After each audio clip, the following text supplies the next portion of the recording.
Diqqat, o'zbek fuqarolariga ajoyib xush xabar. O'zbekistonda 2026-yilda to'y qilganlarga endi pul mukofotlari beriladi. Barcha fuqarolar tezda videoni o'tkazib yubormasdan oxirigacha ko'rishingiz shart va tezda pullaringizni oling.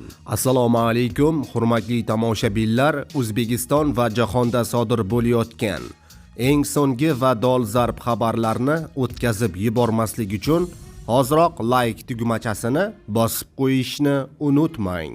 Like bosganlar video oxirida 50 ming so'm egasi bo'lasiz.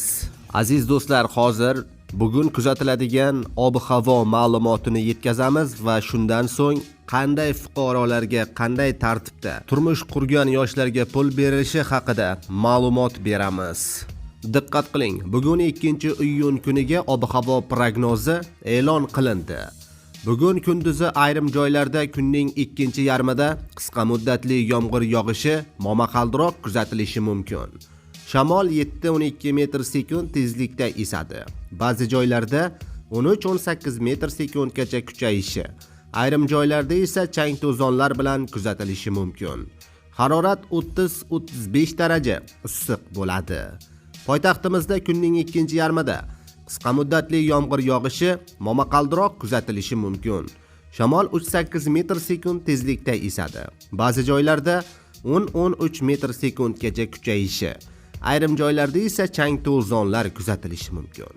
Havo harorati 33-35 daraja issiq bo'ladi. Respublikaning tog'oldi va tog'li hududlarida ba'zi joylarda yomg'ir yog'adi, momaqaldiroq kuzatilishi mumkin. Sel suv toshqin hodisalari yuzaga kelish ehtimoli bor. Shamol 7-12 metr/sekund tezlikda esadi. Ba'zi joylarda 13-18 metr/sekundgacha kuchayishi. Havo harorati esa bugun kunduzi 23-28 daraja issiq bo'ladi. Diqqat qiling, O'zbekistonda endi 21 yoshdan keyin nikoh qilganlar moliyaviy rag'batlantiriladi. Prezident tomonidan imzolangan yangi farmonga ko'ra, erta nikoh va erta tug'ruqni oldini olish maqsadida yangi choralar joriy etiladi. Asosiy yangiliklar: nikohni 21 yoshdan keyin shaxslar o'rtasida tuzish uchun qo'shimcha moliyaviy qo'llab-quvvatlash mexanizmi joriy etiladi.